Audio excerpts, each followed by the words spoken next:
Yang pertama, saya buka aja.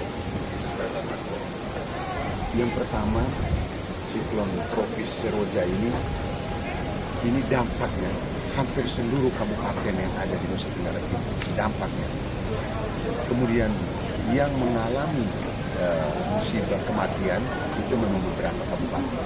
Tapi dampak kerugian dari seluruhnya itu hampir seluruh sebagian besar dari kabupaten di Nusa Tenggara Timur, kabupaten dan kota. Sampai dengan hari ini yang meninggal yang ditemukan sudah 166 orang. Yang masih dicari dan dinyatakan hilang belum ditemukan 45 orang. Tetapi saya pertama-tama atas nama rakyat Nusa Tenggara Timur berterima kasih kepada Presiden Jokowi, berterima kasih kepada para menteri, berterima kasih kepada Kepala BNPB yang benar-benar sangat cekatan untuk membantu kami di Nusa Tenggara Timur. Bayangkan, bisa dilihat sekarang kami memiliki 6 unit helikopter, 3 KRI, 1 Eskolat, 1 Ahmad Yani, 1 Syihad. Dan itu semua sangat membantu masyarakat kami. Mengapa kami mengatakan itu sangat membantu? Karena banyak daerah kami terisolir. Terisolir karena pertama adalah dia harus lewat laut. Karena menurut ramalan BMKG belum bisa dilalui, ini masih 4-6 meter. Yang kedua adalah longsoran. Dan yang ketiga adalah jembatan putus. Kalau jembatan putus yang pendek, mungkin kita bisa sama-sama dengan TNI, Polri, dengan masyarakat bisa melakukan jembatan darurat. Tapi kalau yang panjang, sungai yang panjang, maka itu tidak bisa dilalui oleh siapapun. Itu yang kami sangat berterima kasih kepada Presiden dan kepada pemerintah pusat yang sangat membantu cepat kepada kami di Nusa Tenggara Timur.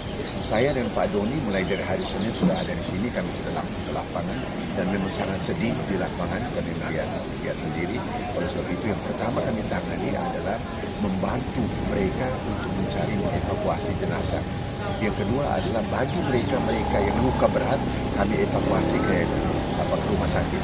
Ada rumah sakit Laran Tuka itu sebanyak 16 orang, ada rumah sakit di Lembata itu 14 orang yang kakinya patah dan sakit lain-lain. Nah, kemudian kami juga membantu untuk merelokasi, bukan istilahnya, aja mereka pengungsi tadinya ditaruh di aula. Kita tahu bahwa sekarang kan masa Covid. Oleh sebab itu kami minta mereka supaya mereka bisa dipisahkan dari keluarganya 1 atau 2 orang untuk taruh di rumah-rumah penduduk. Di rumah-rumah penduduk.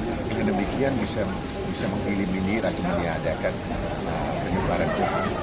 Bapak tadi kan menemani Presiden juga. Ya. Adakah arahan dari Presiden terkait ini? Dan tadi juga Presiden mendapatkan aduan masyarakat di sana bahwa harga BBM naik. NTT ini bagaimana tanggapannya?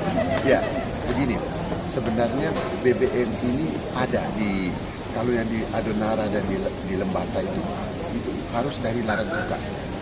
Kita tahu untuk transportasi dari Laran Tuka ke Adonara dan ke Lembata itu menggunakan kapal laut.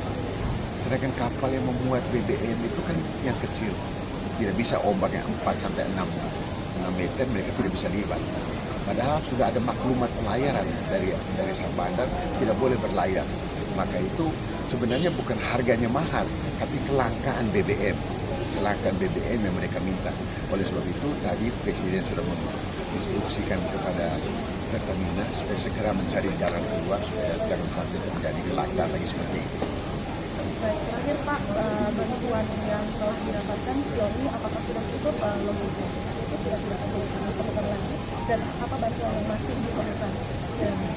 Ya, yang pertama kalau bantuan logistik bilang kalau cukup ya sangat relatif. Karena kebutuhan manusia ini mesti makan, tidur, pengobatan, dan mereka kehilangan semuanya. Oleh sebab itu saya kira bantuan masih diperlukan. Tapi yang paling penting bantuan mereka nanti kalau sudah habis tanggap darurat ini, dalam bencana itu ada 3 tahap. Tahap tanggap darurat sekarang, setelah itu ada tahap rehabilitasi dan tahap rekonstruksi. Rehabilitasi ini kita harapkan supaya dari pemerintah pusat, pemerintah daerah, pemerintah provinsi, kita sama-sama bergotong royong untuk mencari jalan keluar untuk bisa menyelesaikan masalah-masalah yang dihadapi oleh masyarakat. Yang pertama adalah bagi mereka-mereka yang kehilangan rumah.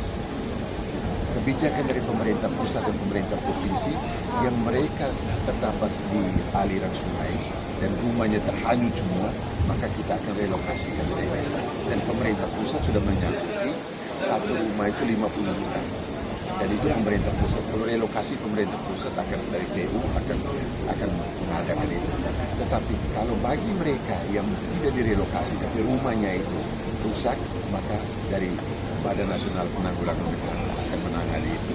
Yang rusak berat itu mereka akan memberikan 50 juta, yang rusak sedang itu 25 juta, dan yang rusak ringan 10 juta. Terima kasih Pak Menteri.